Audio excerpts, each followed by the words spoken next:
5 kaharungan sa Baaw Camarines Sur natumtom nin kalayo. Palyadong electrical wiring saro sa pigihiling na kausa kan insidente. Uyan report.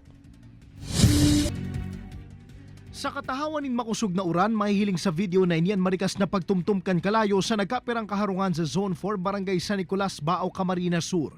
Maski ang mga residente, nagtarabang na sa BFP. Alagad nagin padipisilan ang pagpalsok sa kalayo, ninhuli ta apwera sa naguuran. Igwapang mga nakalaylay na wire sa lugar, kung kaya tulos man ining nagkoordinar sa Kasureco 3. Sigun sa BFP Baaw, naghaloy nin halos kabangang oras ang kasulo.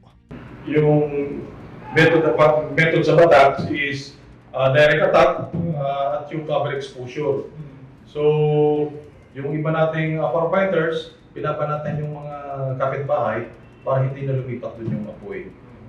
Sa inisyal na investigasyon kan BFP Baaw, nagluluwas na posibleng faulty electrical wiring ang pigikanan kan kalayo na nagpuon sa saro sa mga nasulong harong. Huli sa insidente, nasa 5 kaharungan na natumtum kan kalayo, saro ang partially burned, mantang 12 pamilya man anawaranin maiistaran. Araw ka din nangyari sa mo.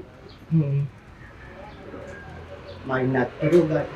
Sana po matulungan niyo po kami. Na po wala po kaming tirahan. Sa presente, temporalmenteng sa Barangay Chapel muna kan Barangay San Nicolas nagtitinir ang mga apektadong pamilya, mantang nagpadara naman in tabang ang mga pribadong grupo, DSWD, asin lokal na gobyerno kan banwaan. Padagos man na pigkakarkulo kan BFP, ang total na danyos na pigwalat kan kasulo. Kaibanan si Gerald Gandia, Jesse Cruzat, Balitang Bicolandia.